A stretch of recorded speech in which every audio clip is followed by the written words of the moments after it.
saya akan memperkenalkan Yang Mulia Bante, mulai dari penasbihan biku atau upasampada.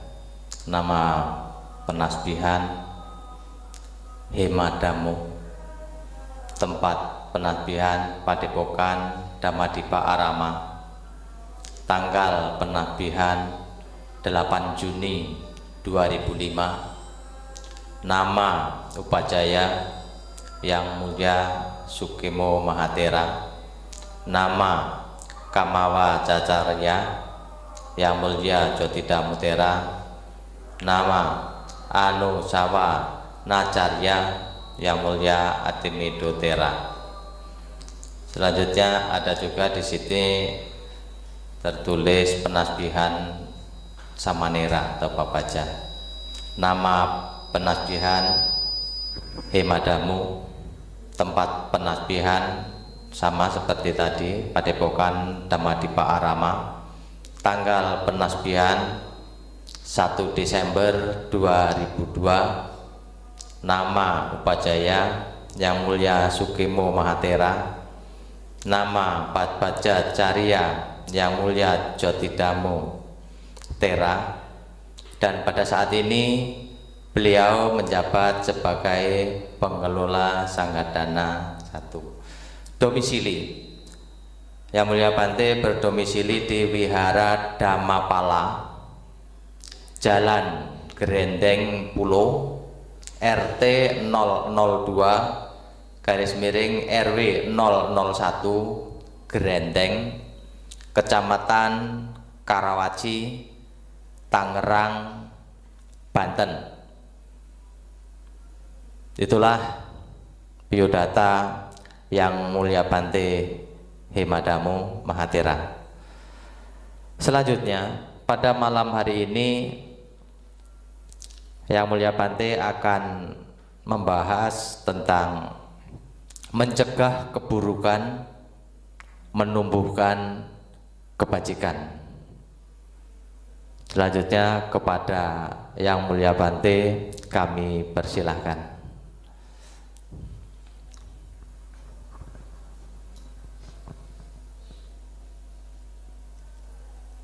Sebelumnya mari kita bersama-sama beranjali.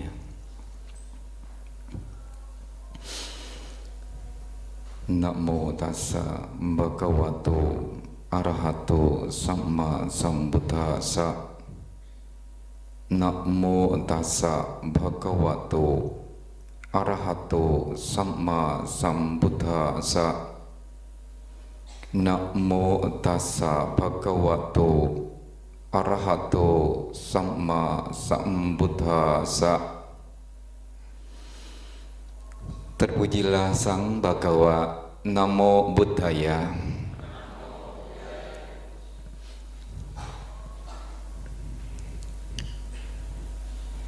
Yang saya hormati Rama Pandita,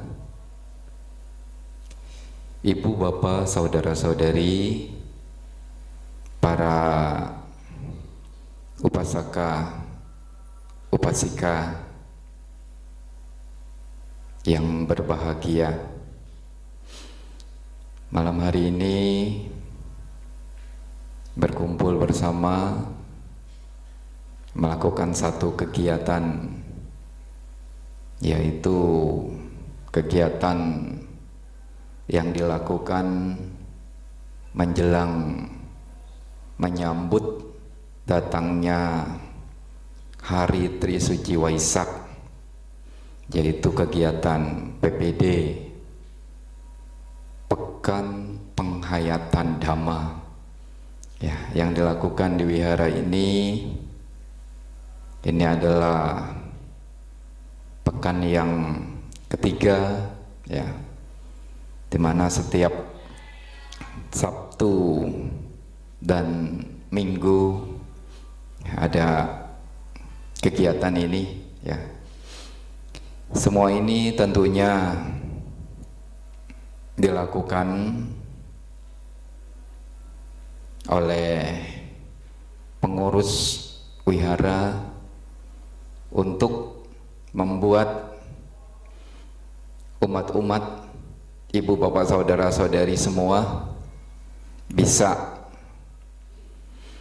menambah kebajikannya, sekaligus bisa mengembangkan batinnya melalui kegiatan ini, dengan salah satunya adalah menyimak uraian Dhamma. Ibu bapak saudara-saudari, teori Dhamma itu sangat penting, ya. Teori atau belajar Dhamma atau pariyati Dhamma itu sangat penting, ya, karena akan menjadi pedoman dalam kehidupan kita sehari-hari. Tanpa ada teori, tanpa ada belajar Dhamma, tanpa ada pariyati Dhamma ini, kita menjalani kehidupan akan salah arah, ya. Salah arah akan berbahaya. Maka sesungguhnya belajar Dhamma itu sangat penting. Tetapi bukan hanya sekedar belajar saja. Setelah belajar, tentunya apa yang sudah dipelajari itu dipraktekkan, dijalankan dalam kehidupan sehari-hari, sehingga ya kita bisa maju di dalam Dhamma dan bisa tentunya memperoleh harapan-harapan kita, ya, utamanya tujuan dari umat Buddha yang sesungguhnya, yaitu kebebasan, pencapaian nibbana. Nah, itu semua terkondisi dari belajar dulu. Setelah belajar baru praktek, nanti kita akan memperoleh hasil, ya. Kalau kita ya hanya belajar teori saja, hanya pariyati saja, tapi nggak dijalankan, itu ada sejenis, ada istilah, ya, ada perumpamaan, ya. Kalau orang yang hanya belajar Dhamma tapi nggak dipraktekkan, nggak dijalankan, bagaikan burung elang yang punya mata tajam, bisa melihat, ya, ke sekeliling, bisa melihat jarak jauh. Dia matanya bisa begitu jelas melihat sekelilingnya. Ada gunung, ada laut, ada daratan, ada pohon-pohon, ya, ada lembah. Burung elang ini bisa lihat karena matanya, penglihatannya tajam sekali. Tetapi burung elang ini sayapnya nggak berfungsi, sakit. Apa yang terjadi pada burung elang ini? Dia hanya bisa melihat, tetapi nggak bisa terbang. Dia bisa lihat lembah, dia bisa lihat pohon, dia bisa lihat segala macam, ya. Dia bisa lihat mangsanya di bawah, terlihat jelas, tapi nggak bisa meraih, nggak bisa sampai. Hanya sebatas melihat saja. Kenapa? Karena dia nggak bisa terbang. Begitulah orang yang punya pengetahuan, orang yang belajar Dhamma tapi nggak praktek, ya, nggak dijalankan, hanya diam saja. Manfaatnya nggak maksimal, nggak akan bisa dia keluar dari penderitaan, karena hanya belajar tanpa praktek. Seperti burung elang yang tatapan matanya tajam tapi sayapnya sakit, tidak bisa dia mencapai apa yang dia harapkan. Nah, seperti itulah orang yang belajar dhamma tanpa praktek. Ya, biasanya orang yang belajar dhamma banyak, nggak dipraktekkan, nggak dijalankan, itu kalau berdebat, kalau berdiskusi, wah dia pandai, pinter sekali. Mau diskusi apapun dia bisa berdebat, ya, karena pengetahuan dhamanya ada, tetapi ya nggak dijalankan, nggak ada gunanya, ya. Tetap saja dia jatuhnya menderita, ya. Menyerang orang, ya, dengan orayan-orayan dhamma dia pandai, tapi nggak dijalankan, sama saja nggak akan keluar dari penderitaan, ya, nggak akan dicapai kebahagiaan. Ya, semestinya lah, ya, ada juga istilah kalau dia hanya praktek menjalankan kehidupan sehari-hari ini, dia melakukan satu kegiatan-kegiatan dalam kehidupan sehari-hari, tapi dia nggak ada pengetahuan dhamma. Menjalani kehidupan sehari-hari, dia nggak didasari dengan pengetahuan dhamma, nggak belajar dhamma, tapi dia menjalankan kehidupan sehari-hari, bertingkah laku. Ini juga berbahaya, ya. Dia bisa salah arah karena nggak ada pedoman, ya, nggak ada pedomannya. Sama seperti contohnya burung elang, ya, diibaratkan burung elang yang punya sayap kuat, kokoh, ya, tapi matanya sakit, matanya katarak, ya, tatapan matanya buram, tidak jelas, ya. Dia punya sayap kokoh kuat, tapi tatapan matanya buram, penglihatannya nggak jelas, ya. Ini bahaya. Dia bisa terbang kemanapun, nah, karena tatapan matanya yang buram. Dia kira daratan, nyatanya lautan luas. Dia terbang, dia ke arah situ, dia berhenti. Apa yang terjadi? Bisa ditelan ombak dia, ya. Dia lihat di bawah, ya, dia pikirnya adalah mangsanya, nggak taunya batu yang besar dia dia tabrak. Apa yang terjadi? Celaka dia, ya.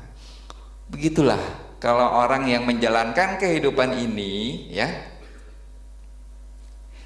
dia beraktivitas, dia bertingkah laku tanpa ada pedoman dhamma, ini bahaya, ya. Seradak seluruh kesana kesini, ya. Salah-salah jatuhnya kepada penderitaan juga, kesengsaraan juga. Kenapa? Karena dia nggak punya pegangan dhamma, ya, nggak punya pegangan. Dianggap baik menurut dia, tetapi sesungguhnya itu nggak baik, tapi dia jalankan. Kenapa? Karena dia nggak punya pengetahuan, nggak punya pengetahuan dhamma. Nah, ini berbahaya. Semestinya lah belajar dhamma diiringi, dilanjutkan dengan praktek. Nah, ini yang benar, ya. Belajar dhamma kemudian dipraktekkan, dijalankan. Seperti istilahnya, ya, diumpamakan burung elang yang punya mata yang tajam tatapannya, ya, bisa melihat dengan jelas. Dia juga punya sayap yang kokoh kuat, ya. Burung elang ini ketika melihat satu tempat, dia mau ke sana, dia bisa terbang dengan aman, dengan selamat. Melihat lembah, melihat gunung, melihat pohon-pohon, melihat lautan, daratan, melihat mangsanya di bawah, dia melihat dengan jelas, sehingga bisa sampai ke tujuan dengan selamat. Begitu juga kalau seorang yang belajar Dhamma sebagai pedoman menjalankan hidup ini, kemudian dia jalankan, dipraktekkan sesuai dengan Dhamma, maka kehidupannya akan selamat, akan bahagia. Selamat dalam kehidupan sekarang ini, selamat dalam kehidupan berikutnya. Bahagia dalam kehidupan sekarang, bahagia dalam kehidupan berikutnya. Itu kalau orang yang belajar Dhamma kemudian Dhammanya dijalankan, dipraktekkan. Nah, Ibu, Bapak, Saudara-saudari, sesuai tadi sudah disampaikan oleh Rama Pandita, malam hari ini kita akan membahas satu topik Dhamma tentang mencegah keburukan, memunculkan kebajikan. Yang kita akan bahas terkait dengan ini, yang pertama adalah apa itu keburukan atau kejahatan, apa itu kebaikan, apa yang menyebabkan seseorang itu melakukan keburukan atau kejahatan. Di akhir baru kita akan jelaskan bagaimana mencegah keburukan itu dan bisa memunculkan kebajikan. Ibu, Bapak, Saudara-saudari, apa itu keburukan? Apa itu kejahatan? Keburukan atau kejahatan adalah satu perbuatan yang bila dilakukan akan mendatangkan penderitaan bagi si pelaku. Satu perbuatan, satu tindakan yang bila dilakukan akan mendatangkan penderitaan bagi makhluk lain. Satu perbuatan, satu tindakan yang bila dilakukan akan mendatangkan penderitaan bagi si pelaku dan makhluk lain. Itu pengertian dari kejahatan atau keburukan. Jadi di sini, di saat keburukan atau kejahatan itu dilakukan, saat keburukan itu terjadi, bisa jadi di saat itu yang hanya menderita hanya si pelaku saja.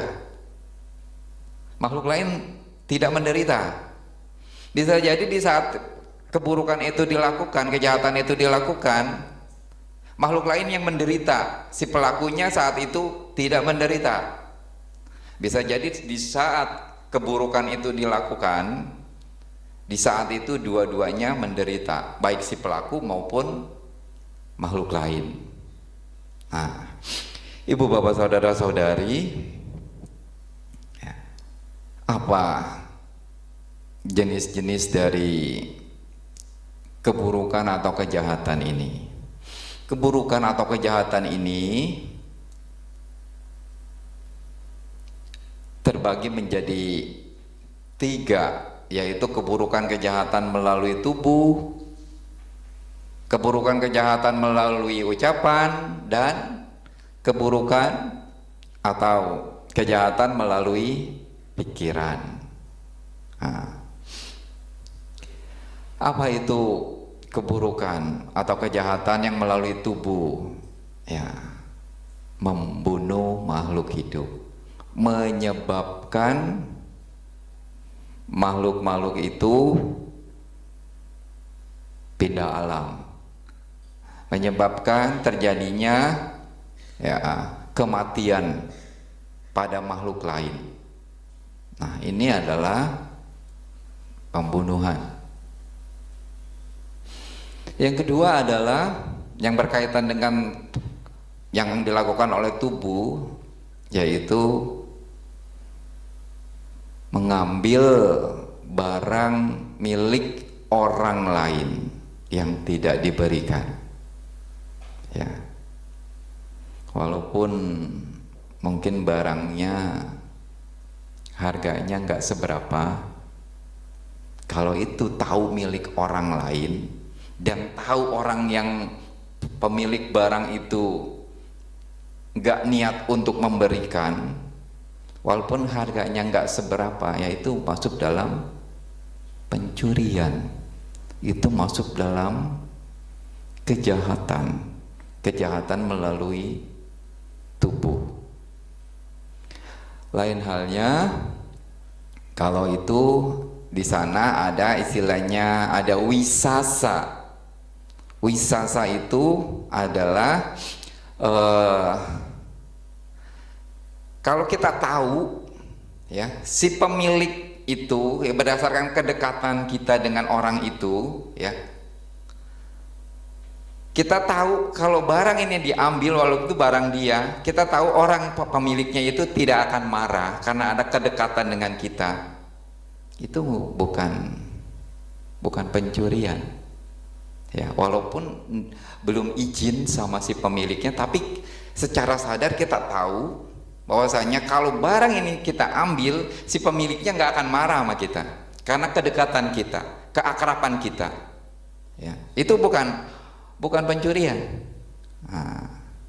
Misalnya ini misalnya yang masuk dalam wisasa ya, itu misalnya suami istri,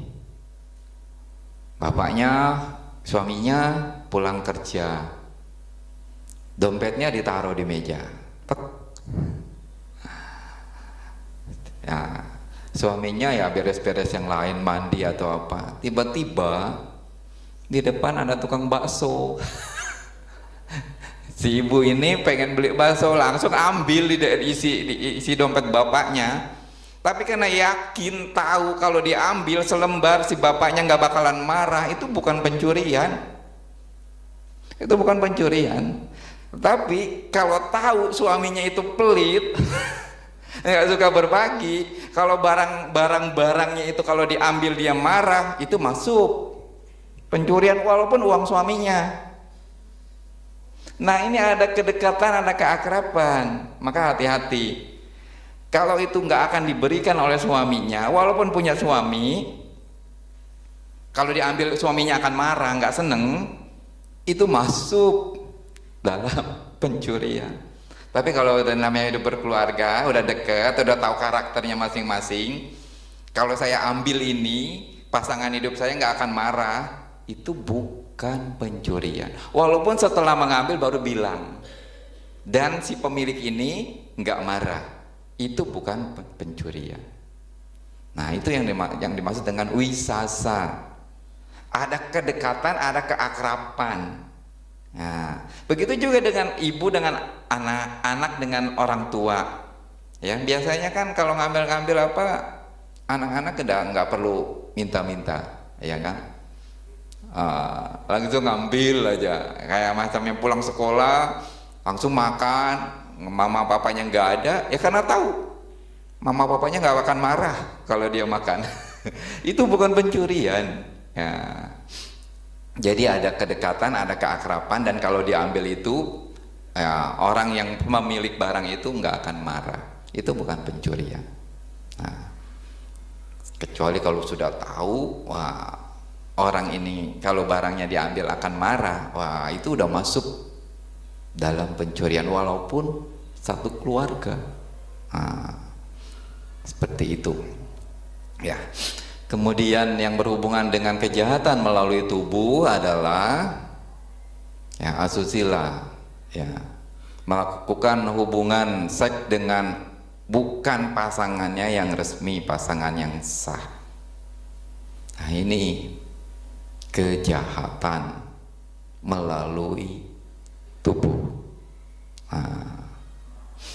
Ibu bapak saudara-saudari, kemudian ada kejahatan yang melalui ucapan.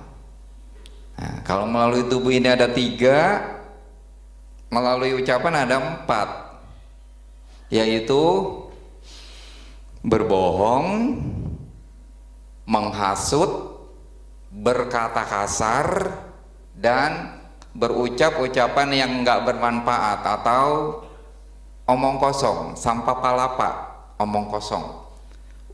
Omongan-omongan yang nggak ada gunanya, omongan-omongan yang nggak ada manfaatnya, yang biasanya membual, ya. Itu termasuk dalam keburukan dalam ucapan, ya. Yang berbohong, ya berarti ya pasti udah tahu lah, berbohong itu adalah ngebohongin orang, mengatakan sesuatu yang nggak benar, ya. Tujuannya agar orang itu tertipu, ya. Agar tujuannya orang itu tersesat, kita melakukan itu kan kebohongan. Nah, kemudian kalau menghasut, ya menghasut ini adalah memecah belah, mengadu domba, ya. Ada satu kumpulan kelompok atau ada orang yang sedang rukun, ya, diadu domba satu sama lain, dihasut sehingga terjadi perpecahan. Itu namanya menghasut, ya. Misalnya dua orang sahabat akrab, si A sama si B akrab, rukun, datanglah si C. Si C ini nggak suka keakraban dari si A dan si B, dia buatlah karang-karang cerita. Si C bilang ke si A, A, si B itu ngomongin kamu begini. Dia lagi bilang ke si B, C ini bilang ke B, B, si A ini kemarin ngomongin kamu begini. Akhirnya si A dan si B bertengkar, ribut, pecah. Itu namanya menghasut, memecah belah, mengadu domba. Itu kejahatan, keburukan melalui ucapan, ya, kata-kata kasar termasuk dalam kejahatan ini, ya. Caci maki, ya, mencaci maki, berkata kasar, ya. Lalu ya bagaimana Bante kalau misalnya dalam kehidupan sehari-hari ini, ya, menggunakan kata-kata binatang, tetapi memang udah akrab, menyapanya udah akrab, apakah masuk dalam kata-kata kasar? Tidak. Kalau memang itu bahasa sehari-hari, ya, bahasa sehari-hari dalam pergaulan itu udah temannya sudah akrab, memang memanggil temannya sebutannya binatang, tapi nggak pernah marah karena memang bahasa sehari-hari. Itu bukan kata-kata kasar. Kata-kata kasar, ya, yang dimaksud dengan kata-kata kasar ini adalah luapan dari ketidaksukaan, luapan dari kemarahan yang terlontar, ya. Maka keluarlah kata-kata kasar itu, cacian makian. Kan tetapi kalau memang akrab dengan bahasa misalnya tikus, kucing, tapi menyapa dia, tapi karena itu adalah bahasa pergaulan dia, dan kalau dia ngomong itu pun lawan bicaranya nggak akan marah, itu bukan kata-kata kasar, ya. Jadi harus tahu juga kata-kata kasar itu sesungguhnya adalah luapan emosi, ya, ketidaksukaan, kemarahan, ya, ingin menyakitilah orang itu, ya, dengan kata-kata yang kasar itu, ya, tujuannya. Nah, itu kata-kata kasar. Kemudian kejahatan atau keburukan yang keempat itu adalah membual, omong kosong, ya, berbicara hal-hal yang tidak ada manfaatnya, nggak ada gunanya, ya. Apa contohnya yang nggak ada manfaatnya, yang nggak ada gunanya untuk kemajuan batin, ya? Ini kalau menurut Dhamma, ya, menurut Dhamma, kalau seseorang misalnya bapak-bapak, ini bapak-bapak, remaja, pemuda, ya, habis nonton bola, besoknya diskusi bola, itu omong kosong. Itu omongan-omongan yang nggak bermanfaat, nggak akan membuat kemajuan batin. Nah, ibu-ibu, nah, cerita serunya apa? Tentang film, tentang drakor. Itu omongan-omongan pembicaraan yang nggak bermanfaat, nggak akan membawa kepada kemajuan batin. Nah, itu masuk dalam kelompok, ya, sampah palapa, ucapan-ucapan sampah yang nggak ada gunanya, yang nggak bermanfaat. Nah, ini kejahatan melalui ucapan ada 4. Kemudian ada kejahatan melalui pikiran Kejahatan melalui pikiran ini belum tercetus melalui tubuh, belum tercetus melalui ucapan, masih ada di dalam pikiran. Kalau di sana sudah ada kehendak, ada cetana, ya, itu udah masuk dalam kejahatan, keburukan melalui pikiran. Ya, misalnya apa? Menyimpan keserakahan, ya. Menyimpan keserakahan itu, orang itu biasanya serakah, ingin menguasai barang-barang milik orang lain, udah ada rencana, ya. Biasanya orang serakah itu, bagaimana saya memperoleh barang ini, tapi dengan cara-cara yang nggak benar, udah di planning, udah direncanakan, tapi belum dilakukan, masih ada di dalam pikiran, itu kejahatan. Maka tadi ada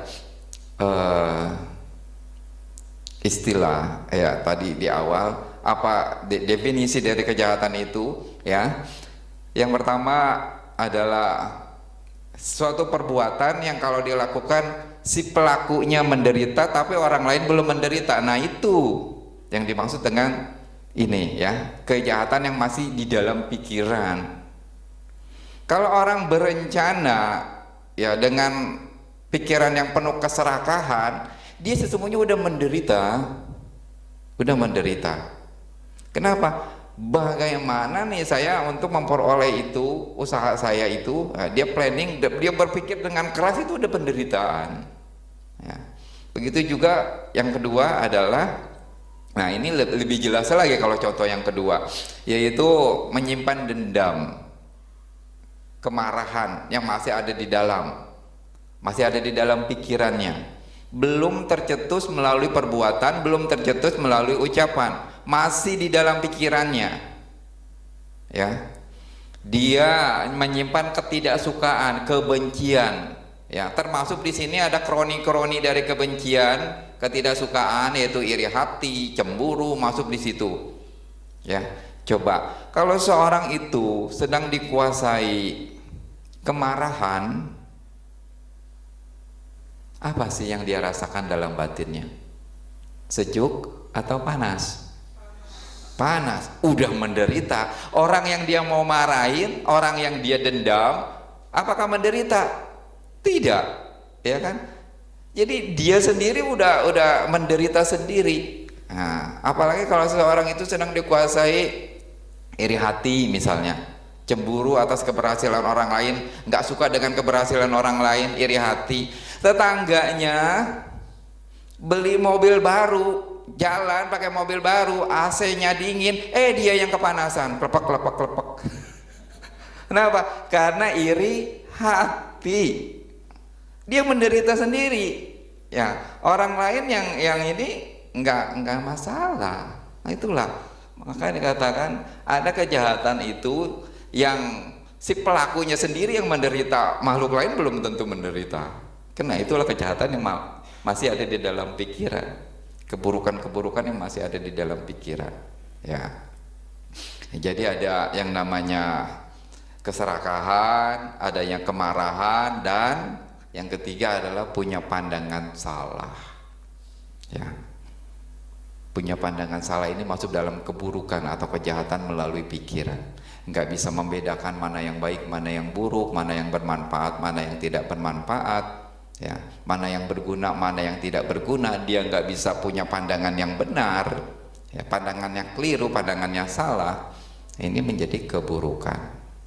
Nah, inilah ibu bapak saudara-saudari tentang kejahatan, jenis-jenis kejahatan. Nah, kemudian tentang kebajikan, ya. Apa itu kebajikan? Ya, kebajikan kebalikan dari kejahatan definisinya. Satu perbuatan yang bila dilakukan akan mendatangkan kebahagiaan bagi si pelaku. Satu kebajikan dikatakan kebajikan, satu perbuatan dikatakan kebajikan bila dilakukan, ya, akan mendatangkan kebahagiaan bagi makhluk lain. Kemudian satu perbuatan yang bila dilakukan akan mendatangkan kebahagiaan bagi si pelaku dan makhluk lain. Nah, itu definisi dari kebajikan, ya. Jadi dalam berbuat baik ini bisa saja hanya si pelaku saja yang bahagia, makhluk lain belum tentu. Bisa saja makhluk lain yang bahagia, ya, di saat itu, ya.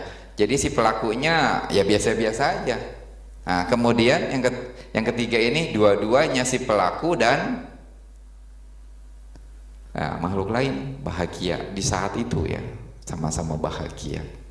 Nah, lalu apa sih itu jenis-jenis dari kebajikan ini? Nah, jenis-jenis kebajikan ini menghindar seperti tadi yang dari tubuh, dari ucapan, dari pikiran dihindari, tidak dilakukan, itu juga termasuk dalam kategori jenis-jenis kebajikan.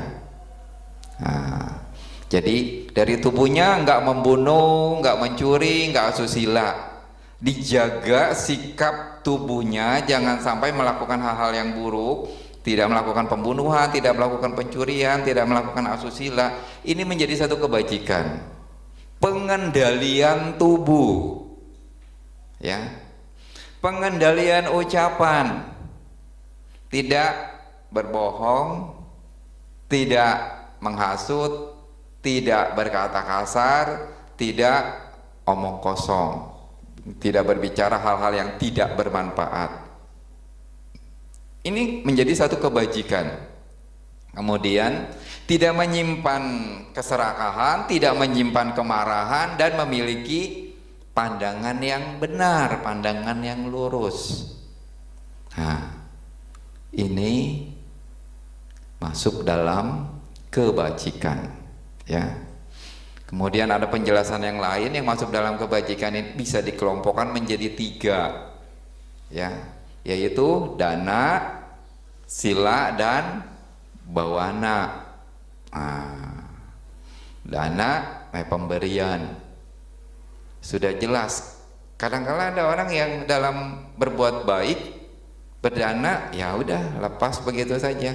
Saat itu dia biasa-biasa saja, tapi si penerima kan happy dikasih, tapi yang melakukan ya biasa aja. Tapi kadang-kala ada orang yang saat memberi itu dia bahagia, kasih ke orang yang menerima pun bahagia. Nah, bisa dua-duanya bahagia.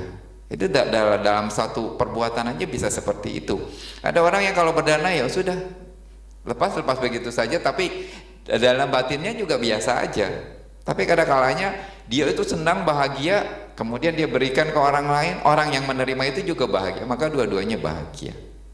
Nah, tapi kalau bagaimana dengan si pelaku saja yang bahagia, orang lain atau makhluk lain gak bahagia? Nah, ini terkait dari kebajikan yang masih di dalam pikiran.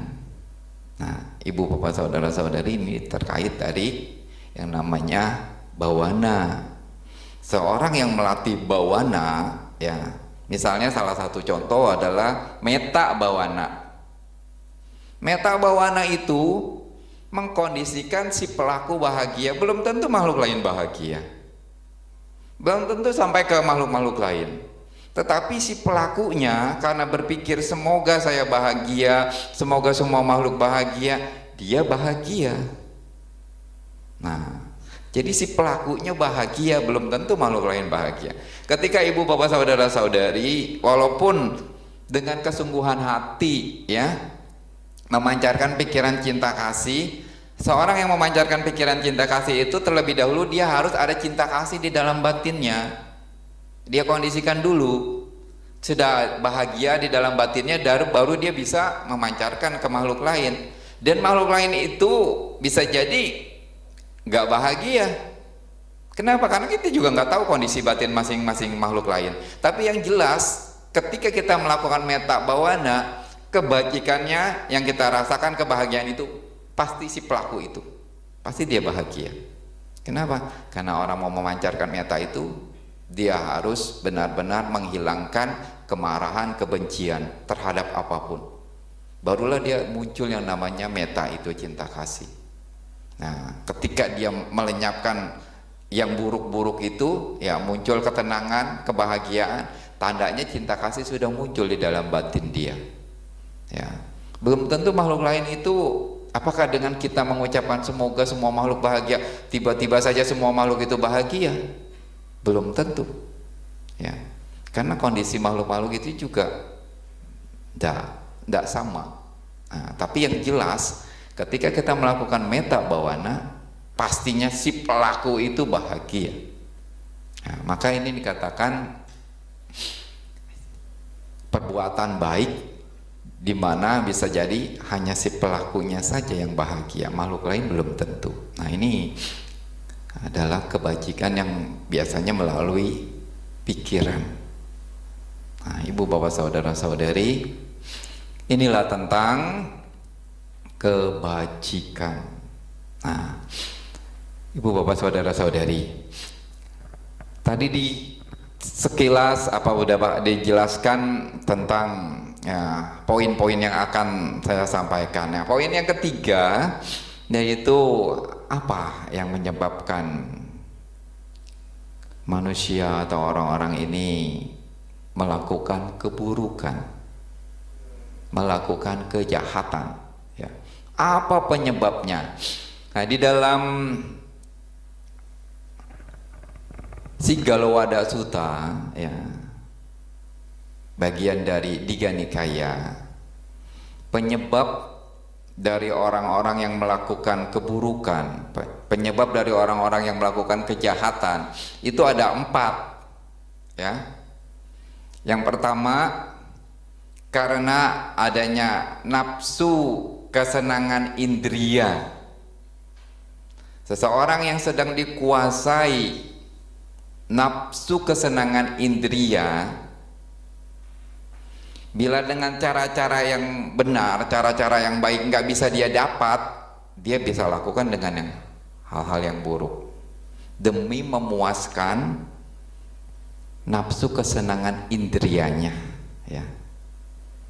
Ingin memperoleh sesuatu, ya, demi memuaskan kesenangan inderanya itu, ya, dengan cara-cara yang benar, cara-cara yang wajar, dia nggak bisa peroleh, dia akan cari akal dengan cara-cara yang buruk. Karena kesenangan indera ini menyebabkan makhluk-makhluk bisa melakukan keburukan, melakukan kejahatan, ya, gara-gara ingin memuaskan kesenangan indera.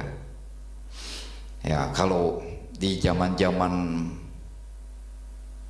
sebelum ada HP, ya, kalau sekarang sih udah banyak HP, udah setiap orang punya. Di zaman-zaman orang belum ada HP itu kan hiburan ada di televisi, ya kan? Demi memuaskan kesenangan indera mata dan telinganya, ya, dia cari hiburan, ya. Si bapaknya pengen bola, si ibunya pengen sinetron, ngadu, ribut gara-gara ingin memuaskan kesenangan indera mata dan telinganya. Seperti itu kan? Kalau sekarang mah udah masing-masing bisa main sendiri. Ya, zaman-zaman dulu itu gara-gara kesenangan indera, bisa keluarga itu ribut, yang satu mau bola, yang satu mau sinetron, ya kan? Begitu juga dengan anak-anaknya, anak-anak yang remaja gitu, demi kesenangan inderanya itu main game, ketika dilarang sama orang tuanya karena ingin memuaskan terus kesenangan inderanya main game, dilarang sama orang tuanya, bisa orang tuanya dicaci maki sama dia, diomel-omelin sama dia. Gara-gara kesenangan indera ini bisa mengkondisikan keburukan, kejahatan. Nah, satu keluarga mau pergi jalan-jalan, satu mobil, kemudian mau cari makan, bapaknya pengennya mie, ibunya pengen nasi goreng, anaknya pengen makanan yang lain. Di dalam mobil itu ribut, mau kesini kesana kesini, ngomel-ngomel dah. Gara-gara ingin memuaskan kesenangan indera lidah. Jadi dari ingin memuaskan kesenangan indera ini bisa terjadi keburukan, bisa terjadi kejahatan, ya. Inilah hal yang pertama. Kenapa keburukan atau kejahatan itu bisa terjadi, ya? Karena dikuasai oleh kesenangan indera, nafsu kesenangan indera yang mengkondisikan makhluk-makhluk berbuat buruk, berbuat jahat. Yang kedua adalah karena kebencian, ya. Kalau seseorang sudah benci, pasti akan membuat orang lain celaka, ya. Kan orang benci kan pastinya ingin orang yang dia benci itu menderita. Nah, adakah orang yang membenci orang lain agar yang dibencinya itu bahagia? Tidak ada, ya. Ada di suasana tenang, adem, di ruangan yang sejuk, ya. Kemudian setelah kumpul-kumpul, datang seseorang yang pernah menyakiti dia. Apa rasanya? Suasana ruangan yang sejuk jadi panas. Panasnya bukan karena dari ruangannya, tetapi panasnya karena dalamnya itu timbul rasa emosi, tidak suka, bencinya muncul, ya, kemarahannya muncul. Nah itu, ya, orang yang dikuasai dengan kemarahan, orang yang dikuasai dengan kebencian, nah itu pastinya bisa melakukan keburukan, kejahatan, ya. Ini hal yang kedua, penyebab makhluk-makhluk atau orang-orang ini melakukan keburukan, melakukan kejahatan karena dikuasai oleh kebencian. Yang ketiga, ya, orang yang dikuasai dengan moha, batin yang bodoh. Orang yang gak bisa membedakan mana yang baik, mana yang buruk, mana yang bermanfaat, mana yang tidak bermanfaat, mana yang berguna, mana yang tidak berguna. Dia gak bisa membedakan itu, ya itu berarti kan batinnya bodoh. Menganggap sesuatu baik, padahal itu tidak baik. Ya itu dikuasai oleh batin yang bodoh. Menganggap sesuatu itu tidak baik padahal itu baik. Nah, ini, ya, orang yang dikuasai dengan moha, pastinya dia kalau berbuat itu kecenderungannya pasti ke arah yang buruk, ke arah yang jahat, karena batinnya gelap, tidak bisa membedakan mana yang baik, mana yang buruk. Kemudian penyebab seseorang melakukan kejahatan yang keempat adalah takut. Nah, dijelaskan ini ketakutan itu juga salah satu penyebab seorang berbuat buruk, seseorang berbuat jahat. Kok bisa takut itu menjadi satu penyebab keburukan, penyebab kejahatan? Nah, ibu bapak saudara-saudari misalnya di rumahnya banyak nyamuk, wah takut ini nanti digigit nyamuk, kena malaria, saya sakit. Nyamuknya gara-gara takut kan membunuh. Iya, gara-gara takut sakit dia membunuh. Nah, tiba-tiba masuk ular berbisa, takut digigit kena bisanya. Apa yang dilakukan terhadap ular ini? Pelanggaran sila pertama. Gara-gara takut itu bisa terjadi kejahatan. Nah, lagi asik-asik ngobrol di ruang tamu, suami istri sama anak-anak, tiba-tiba melintas tikus. Tek. Wah, keawat itu ada tikus, Indomie, beras, apa pasti ada acak-acak sama dia. Apa yang akan dilakukan? Cari racun. Nah, itu gara-gara takut makanannya diacak-acak sama tikus. Nah, jadi takut itu menyebabkan seorang berbuat buruk, berbuat jahat. Kadang-kadang orang yang sudah melakukan satu keburukan bisa double. Takut keburukannya itu diketahui, maka dia bakal melakukan kejahatan yang baru. Contohnya apa? Nah, kalau seorang setelah melakukan suatu kejahatan ketahuan sama orang lain, tahu orang itu menyaksikan kejahatan dia, apa yang orang ini lakukan terhadap orang yang menyaksikan kejahatan dia? Dia bungkam. Dengan cara apa? Kalau perlu juga dihilangkan. Gara-gara takut kan ketahuan. Nah, orang yang korupsi, udah ketahuan korupsi dia, wah ada temannya yang mengetahui, nah, takut dilaporin. Apa yang dia lakukan terhadap temannya? Temannya bisa habis sama dia. Demi menutupi kejahatannya dia, takut ketahuan kejahatannya, maka dia bisa melakukan kejahatan yang baru. Nah, seperti itulah ya. Jadi ada 4 hal penyebab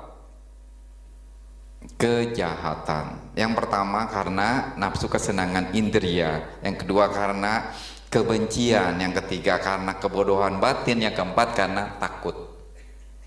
Nah, ibu bapak saudara-saudari, lalu bagaimana mencegah keburukan, memunculkan kebajikan?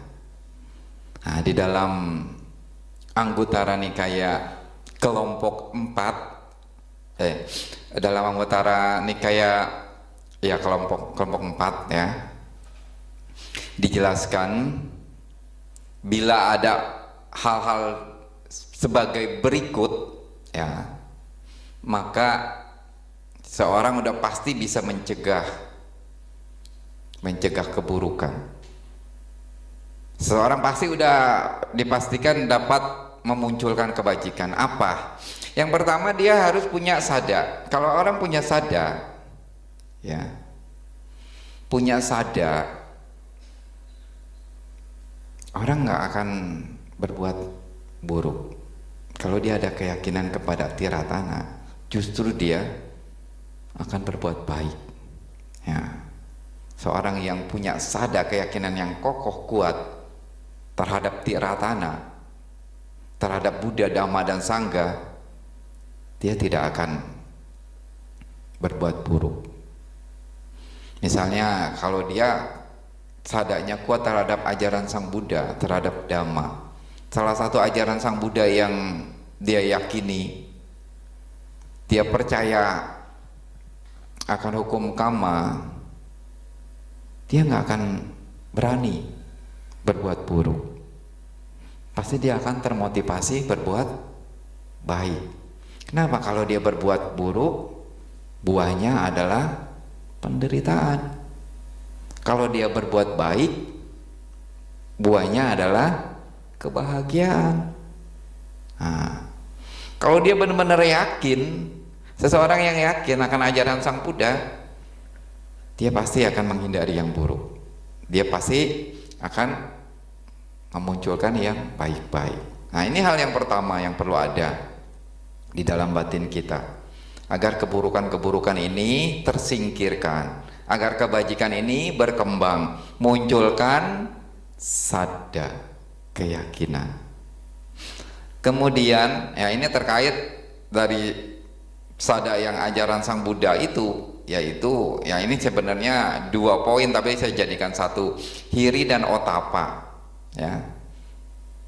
Kalau ada hiri dan otapa, malu, hiri itu malu berbuat jahat, otapa itu takut akan akibat dari perbuatan jahat. Kalau ada 2 hal ini di dalam batin kita, nggak akan berbuat buruk. Mau berbuat buruk, malu. Nah, bagaimana memunculkan malu ini? Ingat kedudukan sendiri. Saat ini saya punya kedudukan sebagai apa? Sebagai orang tua kah? Malu. Bila berbuat buruk dilihat oleh anak-anaknya. Sebagai pengajar atau guru-guru, malu. Keburukannya dilihat oleh murid-muridnya. Nah, sebagai kakak, malu. Perbuatan buruknya dilihat oleh adik-adiknya. Sebagai seorang yang terpelajar, punya pendidikan, masa orang terpelajar punya pendidikan berbuat buruk? Ya malu dengan kedudukannya sebagai pelajar.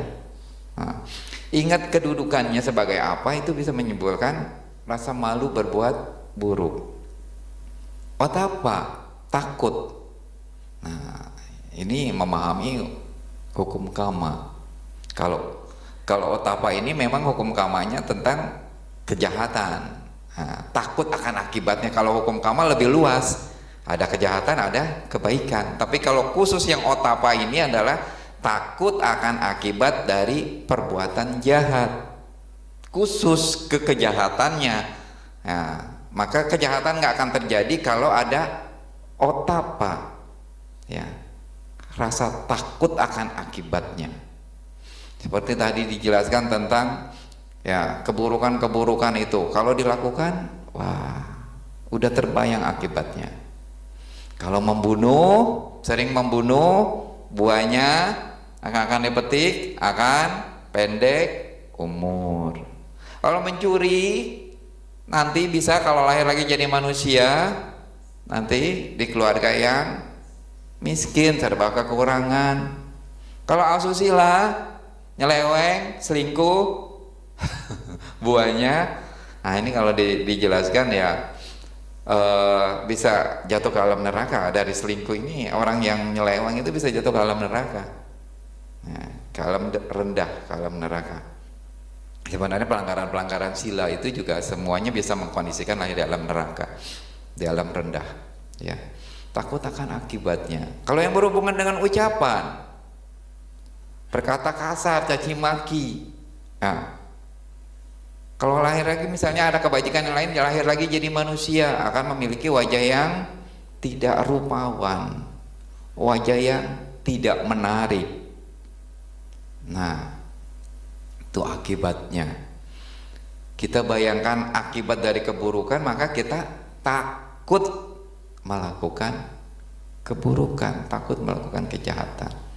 Nah, harus ada sada, ada hiri otapa. Yang ketiga ada wiriya, semangat. Nah, semangat, wiriya, daya upaya benar, ya. Ini menyangkut 4, ya. Wiriya ini menyangkut 4. Yang pertama adalah mencegah hal-hal buruk yang belum ada di dalam batin, yang belum ada dicegah. Yang kedua, melenyapkan hal-hal buruk yang sudah ada di dalam batin, yang sudah ada dilenyapkan, disingkirkan. Yang ketiga, ya, memunculkan hal-hal baik yang belum ada di dalam batin. Dan yang keempat, mengembangkan hal-hal baik yang sudah ada di dalam batin. Jadi wiriya ini, semangat ini, ya, ada 4 hal, ya. Dari 4 ini bisa diringkas menjadi 2, ya. Melenyapkan yang buruk, memunculkan yang baik, mengembangkan yang baik. Nah, jadi kalau orang ada wiriya, secara otomatis yang buruk-buruk itu ya bisa dilenyapkan, yang baik-baik bisa bermunculan, dikembangkan. Nah, ibu bapak saudara-saudari, apa yang dilakukan sekarang ini ya ada masuk dalam wiriya, ya. Datang, ikut lakukan kegiatan, ya, PPD ini, ya, itu sesungguhnya untuk menyingkirkan yang buruk, mengembangkan yang baik, ya. Saat ini ibu bapak saudara-saudari menyimak uraian Dhamma, adakah yang buruk? Ada, salah sendiri. Adakah di saat ini ada keserakahan, kebencian, dendam, kemarahan? Saat menyimak uraian Dhamma sungguh-sungguh itu hilang, ya kan? Tersingkirkan.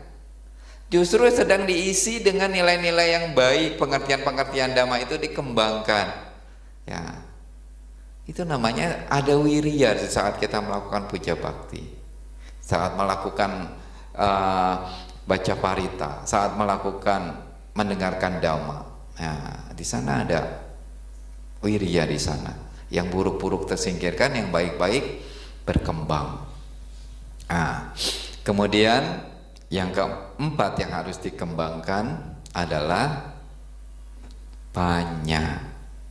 Dengan munculnya panya, yang buruk-buruk hilang, yang baik-baik berkembang.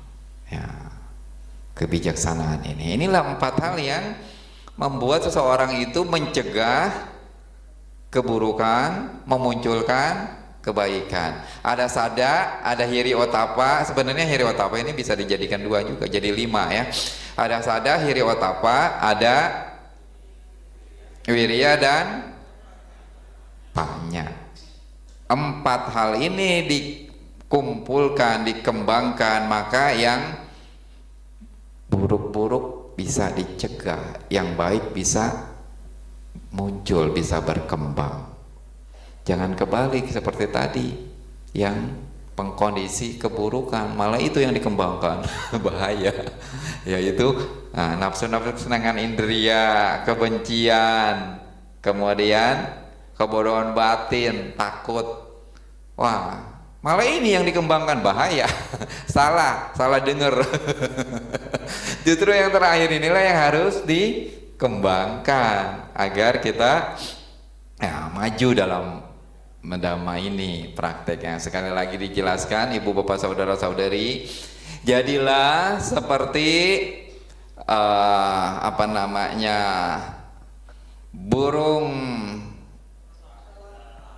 elang atau burung raja wali yang punya mata tajam, penglihatannya jelas, dan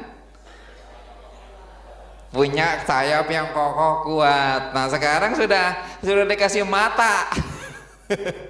Teori ini kan mata yang jelas, tinggal dikepakan sayapnya, artinya dipraktekkan dalam kehidupan sehari-hari, dijalankan. Apa yang baik ini dikembangkan, yang buruk itu dihilangkan. Demikian yang bisa disampaikan. Semoga bermanfaat. Selanjutnya apa? Tanya jawab. Iya, Pak. Ya, silakan kalau memang ada. Tapi saya ngomong udah panjang juga. Kalau ada yang ingin ditanyakan kepada Yang Mulia Bante, dipersilahkan. Namo Buddhaya Bante. Saya Mewati mohon pencerahan dari Bante. Baru-baru ini di kota kami ini ada salah satu rumah makan yang berkasus korupsi berjamaah. Ketahuannya adalah karena dilaporkan salah satu rekannya. Nah, pelapor ini termasuk melakukan kejahatan atau kebaikan karena dari laporannya rekannya yang sekian orang itu menderita, mungkin masuk penjara, dan efeknya keluarganya pun ikut menderita. Tetapi kalau kejahatan rekannya tidak dilaporkan, mungkin dalam batinnya pun dia tidak tenang, tidak bahagia juga. Mohon pencerahan dari Bante. Sebenarnya ada, kalau si pelapor ini ada motivasi balas dendam, ketidaksukaan terhadap orang yang berbuat jahat itu, dia juga sebenarnya ada karma buruk. Nah, karena dia, wah ini dengan saya laporin ini pasti dia akan masuk penjara, saya bahagia, saya happy. Sebenarnya karena melaporan itu karena dia dendam, atau dia melaporkan itu karena dia nggak diajak korupsi gitu. Jadi kan tergantung motifnya juga, dia itu karena apa gitu. Jadi nggak bisa dilihat sepihak, oh dia itu hebat loh, melaporkan kejahatan orang lain, padahal nggak tahu cerita di belakangnya itu ada kasus-kasus apa gitu, ada masalah apa, tapi orang mandangnya oh baiknya gitu, padahal kan nggak tahu motifnya itu dia melaporkan itu. Mungkin saja karena dia nggak diajak kerjasama gitu kan, bisa aja nggak dapat bagian. Nah itu kan berarti ada dendam, ada kebencian di sana ya. itu juga menjadi karma buruk bagi orang yang melaporkan itu karena ada tujuan ke sana. Jadi kembali ini kalau misalnya kasus ini kan kita tidak tahu jelasnya itu motifnya apa sih yang melaporkannya ini. Kembali kepada motifnya itu. Kalau memang dia ingin tulus untuk kejujuran, menegakkan kebenaran, di sana ada rasa cinta kasih terhadap, misalnya kalau itu satu perusahaan atau apa, dia cinta kasihnya kepada perusahaan dengan ada orang korupsi ini kan nanti merugikan perusahaan. Dia ada cinta kasih di sana, ya inilah lain motifnya. Ya, motifnya kebajikan. Ya, karena dia ingin membela yang benar, membela yang yang sesuai, yang lurus gitu. Jadi untuk kasus ini kita tidak bisa orang ini baik karma baik apa karma buruk ya karena nggak tahu motifnya itu di dalam pikirannya itu waktu dia melaporkannya itu seperti apa.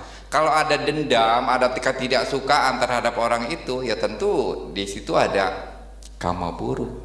Tapi kalau ada ketulusan ingin meluruskan yang benar ya demi perusahaan itu juga ya, jangan sampai dikorupsi terus menerus akhirnya nanti bangkrut karena ada cinta kasih di situ ya, itu motivasinya ya baik. Jadi kita nggak tahu motifnya apa ya Ibu. Jadi tidak bisa dikatakan baik atau buruk, karma baik atau karma buruk karena nggak tahu motifnya. Seandainya saya adalah pelapor, saya mengetahui kejahatan, tapi kalau saya laporkan menyebabkan teman-teman menderita, kalau tidak saya laporkan bos yang menderita. Jadi apa yang harus saya lakukan? Dalam hal ini tidak ada karena iri atau apa, tapi mengetahui itu ada hal yang salah. Terima kasih Bante. Ya, ini harus ada panya. Kalau kasusnya kayak gini harus ada panya. Ya, harus ada kebijaksanaan. Harus harus memilah-milah resiko beratnya di mana. Ya. Yang akan menanggung penderitaannya itu bagaimana? Itu nggak bisa serta merta ini baik, ini nggak baik. Jadi harus jelas, harus jernih, harus dengan pemahaman, dengan kebijaksanaan harus direnungkan dulu. Dampak-dampaknya itu loh, ke belakangnya. Kalau saya lakukan ini, dampaknya ini. Kalau nggak saya lakukan, dampaknya ini. Poinnya itu memberatkan mana? Harus ada perenungan ke sana, ya. Harus banyaknya berkembang. Kalau saya lakukan ini, dampaknya rentetannya ini. Kalau nggak saya lakukan ini, dampaknya ini. Nah, dilihat poinnya. Lebih banyak positifnya apa lebih banyak negatifnya? Kalau lebih banyak positifnya dalam tindakan ini, lakukan.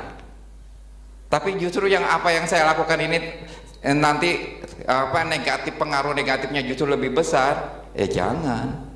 Jadi panya itu untuk menimbang, memilah, ya. Kalau saya putuskan ini, resikonya positif dan negatifnya itu banyakkan mana? Kalau banyakkan positifnya, ya itu berarti kan udah ditimbang lebih berat ke sana. Tapi kalau banyak negatifnya, nanti justru penderitaan. Jadi harus pandai di sini memilah.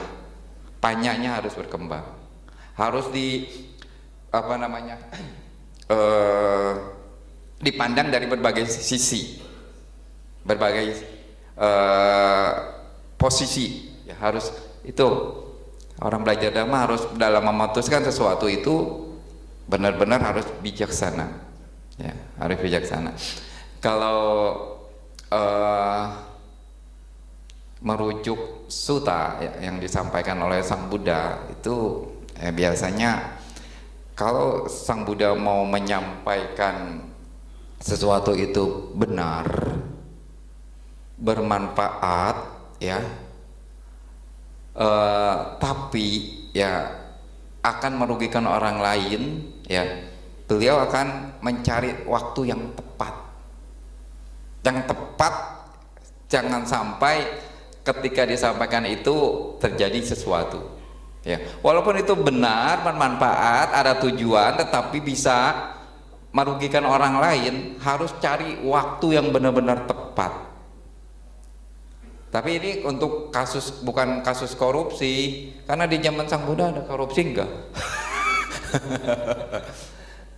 Ya, misalnya kasus-kasus yang tertentu ya, yang benar, bermanfaat, ya, ada tujuannya, tetapi bisa merugikan, ya, merugikan orang lain, memerlukan pihak tertentu, harus tahu situasi yang tepat untuk menyampaikan itu. Kalau nggak tahu situasi yang tepat ya nggak disampaikan, karena belum waktunya tepat, gitu. Cari waktu yang tepat itu kan nggak gampang. Iya. Namo Buddhaya Bante. Apa yang membuat seseorang itu selalu jatuh ke dalam kondisi atau keadaan yang sulit? Itu terulang-ulang terus Bante. Terus bagaimana caranya orang itu bisa untuk keluar dari situasi atau kondisi yang buruk itu? Terima kasih Bante. Wipaka atau buah kama, ya, buah kama kita sedang berbuah, ya, wipaka kamanya. Itu adalah kondisi dari yang yang sudah kita kondisikan, perbuatan-perbuatan di waktu lalu, ya sekarang ini ya resiko harus diterima. Lalu kalau sudah seperti ini, kita ingin jalan keluar. Jalan keluarnya agar jangan sampai berlarut-larut, ya nggak ada jalan lain selain menambah kebajikannya, ya. Kalau hanya berharap, hanya berdoa itu enggak bisa. Harus kita kondisikan kebajikan. Kebajikan harus ditambah. Itu adalah jalan keluar. Ibaratnya seperti seseorang yang ada gelas ini isinya air, ditaruh sekepal garam, masukin, diaduk, rasanya apa? Asinnya luar biasa. Bagaimana agar air ini nggak terasa asin? Garam di dalam air ini udah nggak bisa dibuang, dia udah nyatu, ya kan? Nggak bisa dibuang. Bagaimana air ini agar tidak asin? Tambah airnya banyak, 1 ember masih ada terasa asin, tambah lagi. Kadar garamnya ada di situ, tapi nggak terasa asin. Begitu juga ketika udah berbuat buruk, berbuat jahat yang sekarang ini berakibat pada kita, ya, itu bisa istilahnya terselesaikan kalau kita isi lagi dengan yang baik. Nah, nanti yang baik-baik ini berbuah. Tapi kama buruk nggak hilang, ya, buahnya nggak akan hilang dari kita, harus tetap kita petik. Tapi karena ada kebajikan, buahnya itu nggak kerasa. Contohnya, ya, kalau sekarang ini sedang menderita, coba dikembangkan, rajin baca parita, rajin kewihara, rajin meditasi, rajin mendengarkan dhamma. Itu adalah untuk mengisi batin, ya, mengisi batin artinya seperti air yang ditambah ke dalam gelas yang ada garamnya itu. Nanti wawasannya, pemahamannya, pengertian dhammanya itu menjadi luas, bisa memahami, bisa menerima itu. Oh, ini wajar, saya harus terima. Ini adalah buah dari kama perbuatan saya yang harus saya petik. Pemahaman itu, pengertian itu meringankan beban. Awalnya mungkin sangat menderita sekali, setelah mata dhammanya terbuka, pengertian dhammanya terbuka, pemahamannya tentang hukum kama terbuka, dia mengalami penderitaan itu tetapi tidak separah waktu dia belum memahami dhamma. Itu ringan jadinya. Kenapa? Ada pemahaman dhamma, pengertian dhammanya muncul, ya, itu maka perlu sering wihara, baca parita, mendengarkan dhamma, meditasi. Itu untuk kualitas batin. Kualitas batinnya tinggi, ya tentu dia penderitaannya juga akan walaupun sama ya. Kalau dibilang kadar buahnya sama, tetapi kebajikannya sudah banyak, itu ke diri sendiri itu nggak berat. Nggak berat. Sama seperti istilahnya, kalau orang yang kaya raya ya, kehilangan uang 100.000 dengan orang yang miskin punya uang cuma 100.000, sama-sama hilang 100.000, siapa yang paling menderita? Orang yang miskin. Kalau orang yang kaya hilang uang 100.000 nggak ada apa-apanya, happy saja. Ya, orang kaya ini diistilahkan orang yang kebajikannya banyak. Ketika buah kama buruk itu berbuah, dia nggak menderita. Padahal jenis kama buruknya sama gitu dengan orang yang satunya. Cuma karena yang satunya itu kebajikannya nggak ada, jadi dia menderita. Maka jalan keluarnya agar seorang itu tidak terus-menerus menderita, ya harus kebajikannya ditambah terus. Kalau kebanyakannya banyak, ya nanti walaupun datang itu buah kama buruk, batin siap menerima, otomatis dia penderitaannya enggak berat. Ada pemahaman dhamma di sana. Bisa mengerti? Mengerti Bante? Ya. Anumodana Bante. Ya. Untung mengerti, kalau enggak saya bingung mau ngejelasin apa lagi. Selamat malam Bante, izin bertanya, apa penyebab munculnya moha, kebodohan batin?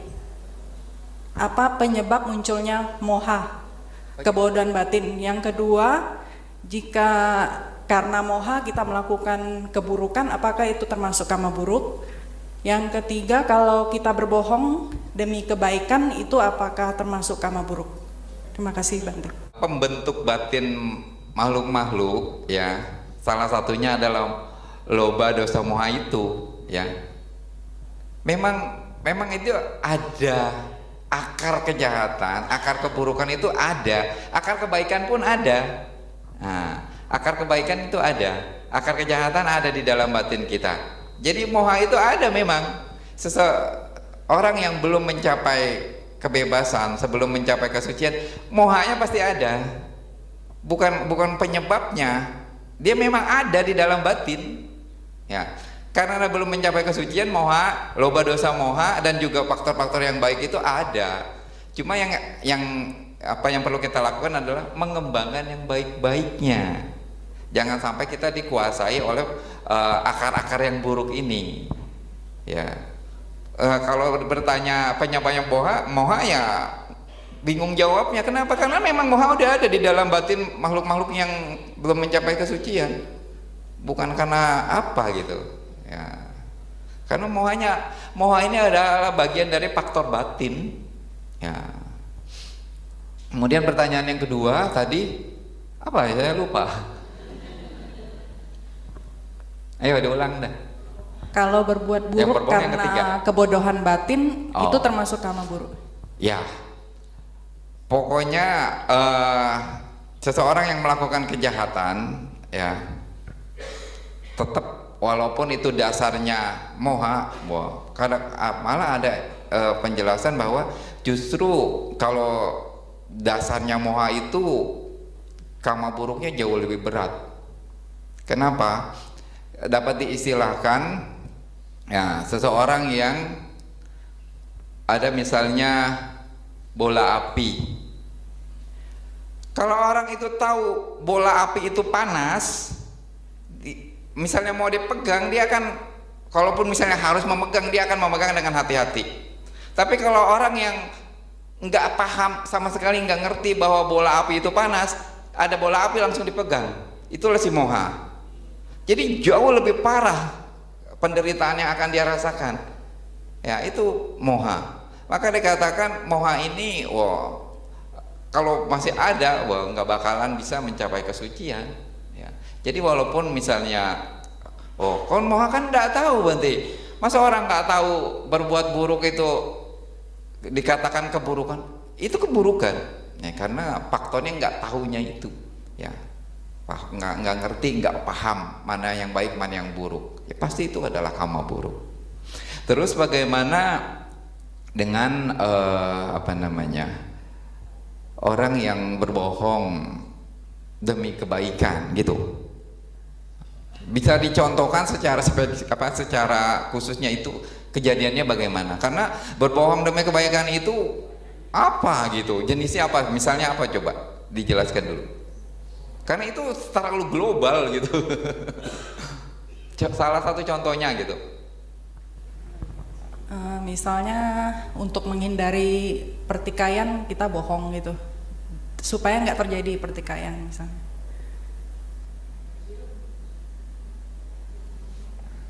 Supaya tidak terjadi pertikaian, dia berbohong.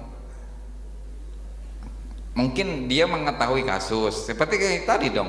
Seperti orang yang korupsi itu, dia tahu kasusnya, daripada nanti cekcok ribut, ya udah saya diam aja gitu. Kayak kasus tadi kan dia tahu, ya tahu ada kejadian ini. Nah, daripada nanti cekcok, kalau saya ungkapin, ya udahlah saya diam. Kalau ditanya saya nggak mau jawab, saya bilang nggak tahu. Nah, itu kan berbohong jadinya, padahal tahu. Ya, gitu maksudnya. Ya itu sebenarnya ya seperti tadi jawabannya, ya tanya kita lah yang harus ada di sana. Dalam situasi tertentu, ya enggak mesti dalam sini, ya saya garis bawahi, dalam situasi tertentu enggak mesti kebenaran itu diungkapkan dalam situasi tertentu. Jadi ada banyak faktor loh, ya banyak faktor, ya.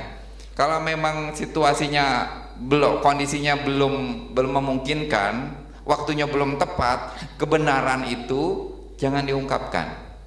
Tapi kalau memang sudah waktunya tepat, ya, karena memang mungkin ada manfaat, itu kebenaran, ada tujuan, kemudian ya sebenarnya kalau mau mengungkapkan sesuatu ada 5 faktor, ya. Itu kebenaran, ya, bermanfaat, ada tujuan, kemudian disampaikan pada tepat waktu, dasarnya cinta kasih. Ini, ya, 5 hal ini yang harus jadikan pedoman, ya. Itu kebenaran, ada manfaatnya, bertujuan, kemudian disampaikan tepat waktu, dan dasarnya ini waktu menyampaikan ada cinta kasih. Kalau 5 faktor ini terpenuhi, boleh diungkapkan. Seperti tadi juga sama. Ini 5 dasarnya ini. Kebenaran, bermanfaat, ada tujuan, kemudian dia ucapkan tempat waktu, dan waktu mengucapkannya penuh dengan cinta kasih. Dasarnya cinta kasih. Seperti itu, bisa diterima. Makasih Bang.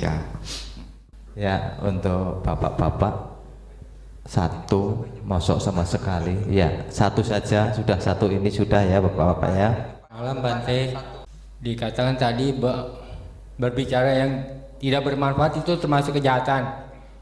Nah ini saya mau nanya mengenai wanita, ya kan kayaknya udah bawaannya bawel dari sananya tuh. Malah pernah dengar katanya sehari harus 16.000 kata katanya. Nah itu gimana? Banyak kan ngomongin orang terus, ngomongin yang tidak berguna. Nah itu bagaimana tanggapan Bante? Nah, yang kedua ini mengenai tadi tikus ya Bante ya. Kebetulan sih di rumah saya beberapa waktu lalu ada kemasukan. Ya tetap aja sih akhirnya beli racun tikus, akhirnya ya mati juga. Nah itu gimana Bante? Kalau misalkan udah kemasukan gitu kan, barang-barang udah berantakan semua dibikinnya. Nah jalan keluarnya gimana gitu Bante? Ya terima kasih. Ibu bapak saudara-saudari, ya berkenaan dengan ya obrolan-obrolan yang sering ngegosipin orang, yang sering ya ngebicarain orang, ya itu sebenarnya memang masuk dalam kategori keburukan atau kejahatan melalui ucapan, ya. Karena omongan-omongan itu nggak bermanfaat, apalagi ngegosipin orang, ngerumpi. Walaupun tahu misalnya ada berita tetangganya selingkuh. Nah ini kelompok ibu-ibu sedang ramai dah, diskusi dah. Dia membicarakan keburukan orang, ini juga keburukan. Yang membicarakan itu adalah berbuat kama buruk melalui ucapan. Karena nggak ada manfaat yang ceritain orang itu. Apakah dengan menceritakannya itu urusan beres? Malah tambah masalah. Jadi membicarakan keburukan orang ya di apa namanya? Oh, diskusi nih, diskusi mak-mak. Ya, ngerumpi tentang keburukan orang ya. Walaupun itu suatu kebenaran, itu keburukan. Ya, makanya jangan dilakukan ya. Apalagi beritanya belum tentu benar. Wah, itu udah tambah parah. Walaupun itu udah benar, tapi diomong-omongin gitu, itu keburukan. Keburukan melalui ucapan, nggak ada manfaatnya. Jadi intinya si bapak itu mau ngebilangin ke saya biar ibu-ibunya dinasehatin, jangan begitu. Nah sekarang saya kasih tahu, jangan lakukan itu gitu. Jangan ngegosipin orang, jangan apa namanya ya ngomong-ngomongin orang. Walaupun tahu orang itu udah kayak gitu, nggak perlulah dikoar-koar, nggak perlulah disebar-sebar. Apa manfaatnya buat diri sendiri? Apalagi kalau udah menyampaikannya itu ada kesenangan, ada wah udah senang di atas penderitaan orang lain, mah bahaya udah. Ya, maka jangan dilakukan ya. Itu bagus bapak nanya kayak gitu. Sekarang sekalian saya beri nasihat buat ibu-ibu. Terus masalah tikus. Tikus memang menjadi satu hama ya bagi seseorang. Ya, di sini kalau kita sudah belajar dhamma, mengerti dhamma dengan baik ya, itu harus punya cara ya. Bagaimana membuat si tikus yang ada di rumah kita ini bisa pergi tanpa harus dibunuh. Ya. Sekarang ini banyak alat ya. Jangan dengan lem tikus langsung mati dia. Jangan dengan racun mati dia. Jangan dengan alat yang kalau dia lewat kejepit, aduh kasihan sekali. Sampai langsung berdarah di situ, kepalanya hancur. Saya kasihan sekali. Mengerikan. Itu udah masuk pelanggaran sila. Apalagi itu udah direncanakan. Wah, udah planning itu. Cetananya udah kuat itu. Bahaya itu. Ya. Bahaya itu. Cetananya udah kuat, membuat perangkap dengan racun, dengan alat-alat itu agar tikus ini kena perangkap dan mati. Cetananya sangat kuat sekali. Ya, itu bahaya. Maka harus cari akal. Cari akal agar tikus ini bisa pindah tempat dari tempat kita. Cari perangkap yang tidak membuat tikus ini mati. Ada dulu kan ada yang namanya ditaruhin makanan di dalam satu apa namanya kayak apa, nanti kalau dia masuk kesenggol makanannya itu tuh nggak mati kan. Nah itu tadi kan waktu saya diajak jalan ke candi, kata ibu ini, Bante ini di apa namanya di Jambi ini banyak tanah-tanah gini, semak-semak. Nah kesitulah tempatnya dibuang. Banyak semak-semak, ya itu lebih gampang ngebuangnya kan. Biarlah dia tinggal di sana di semak-semak.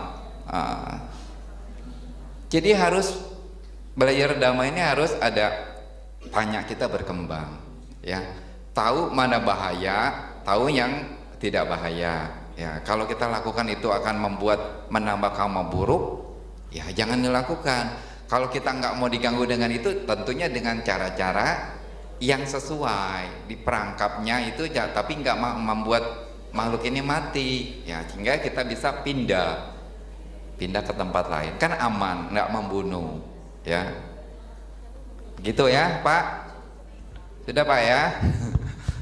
Satu lagi terakhir ini yang si Bapak ini ya. Terima kasih Bante. Tadi kan Bante ada menceritakan kalau keburukan terjadi kita mau menambah kebajikan banyak sehingga keburukannya terasa lebih sedikit lah ya, lebih hambar begitu Bante. Garamnya ditambah air. Perumpamannya kan begitu Bante. Tapi dalam kenyataan kehidupan sehari-hari Bante, orang yang menderita seperti itu dalam kehidupan sehari-hari sangat sulit berbuat kebajikan Bante. Malah sangat sulit. Disuruh berdana aja sangat sulit Bante.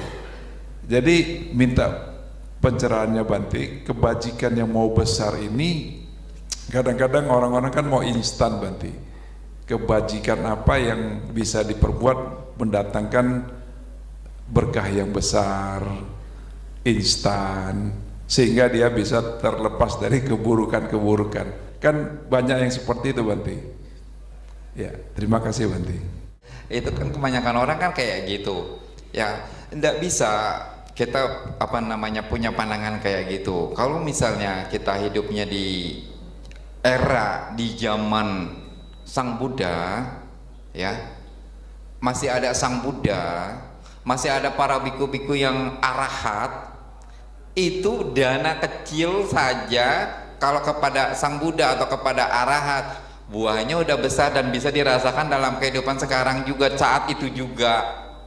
Kalau sekarang ini bagaimana bisa mencari Sang Buddha, mencari arahat, ya kan, dengan dana yang itu tepat sasaran itu, saat itu bisa berbuah. Kalau zaman sekarang ya nggak ada yang namanya Sang Buddha, nggak ada. Arahat mungkin ada tapi nggak tahu ada di mana, ada di negara mana. Mungkin masih ada, karena kalau menurut rujukan dari Mahaparinibbana Sutta, ya itu kan ada rujukannya, penjelasannya bahwa kalau di dunia ini masih ada jalan Arya berunsur 8 dan masih ada orang yang melaksanakan jalan Arya berunsur 8, maka dunia ini tidak akan kosong dari makhluk-makhluk yang mencapai kesucian. Itu ada. Kan jalan Arya berunsur 8 ini kan masih ada. Orang-orang itu kan masih melaksanakan. Cuma kita nggak tahu ada di mana. Ya kan? Jalan keluarnya bagaimana? Nggak bisa instan, nggak bisa kita berbuat baik kecil sehingga perbuatan baik ini bisa melenyapkan karma buruk kita, penderitaan kita ini langsung hilang. Nggak ada yang kayak gitu. Ya semua harus berproses. Ya kalau memang nggak ada materi, cobalah berbuat baiknya dalam bentuk yang nggak pakai materi. Apa? Puja bakti, baca parita, meditasi, nggak ada materi. Apakah di sini ada latihan meditasi? Ada enggak? Nggak ada. Ada. Disuruh bayar enggak? Enggak kan?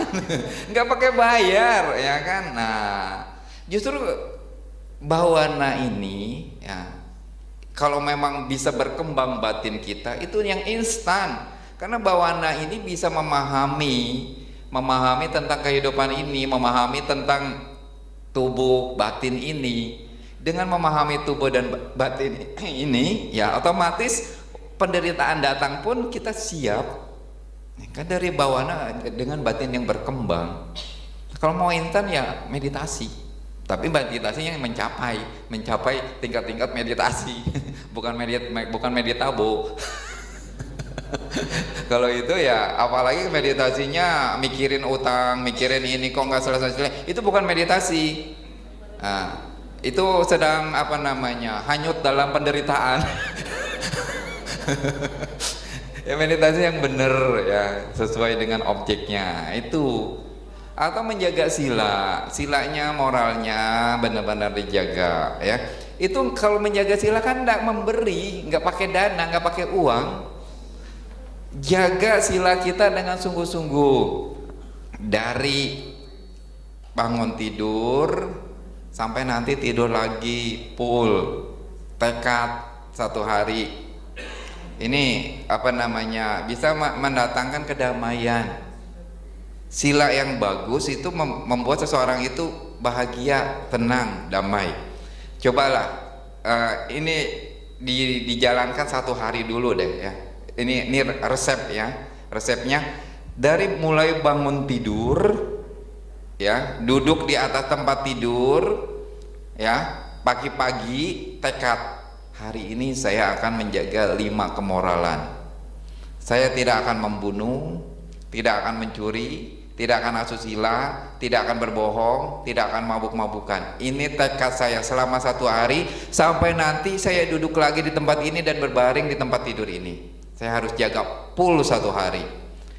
Kalau misalnya 1 hari itu full benar-benar bisa menjaga sila, pas beristirahat renungkan, 1 hari ini saya sudah bisa menjaga sila dengan baik, sila saya sempurna. Pasti di momen itu bahagia, pasti di saat itu penderitaannya nggak ada.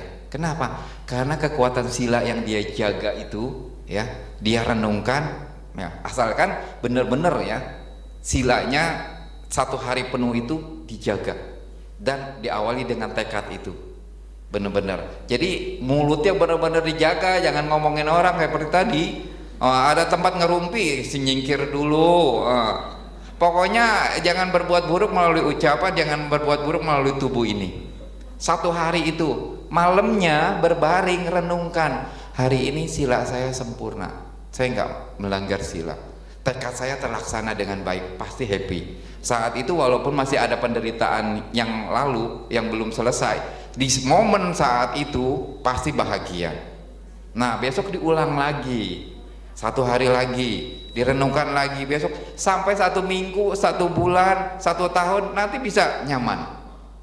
Sila sempurna dijaga sepanjang hidup. Itu caranya melatih batin ini. Itu bisa mengurangi penderitaan ketika buah karma buruk kita berbuah.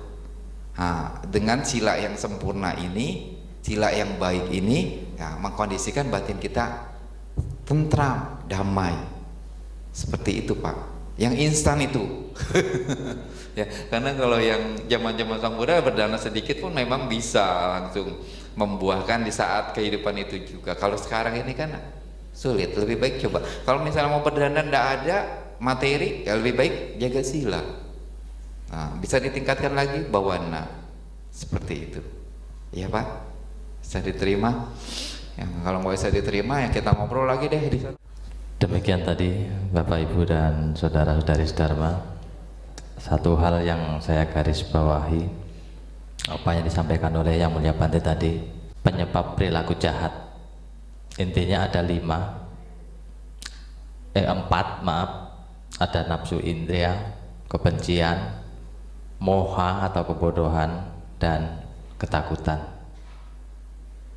Setelah kita mengetahui perilaku jahat, dilanjutkan dengan bagaimana mencegah keburukan dan menumbuhkan kebajikan. Yang tadi diuraikan oleh Yang Mulia Bante itu ada dalam Anguttara bagian 4. Yang pertama ada sada, yang kedua ada hiri dan otapa, yang ketiga ada wirya, dan yang keempat ada panya. Itulah yang saya garis bawahi karena kebetulan 2 hal ini yang memang betul-betul pas dengan materi pada malam hari ini. Terima kasih, anumodana kepada Yang Mulia Bante.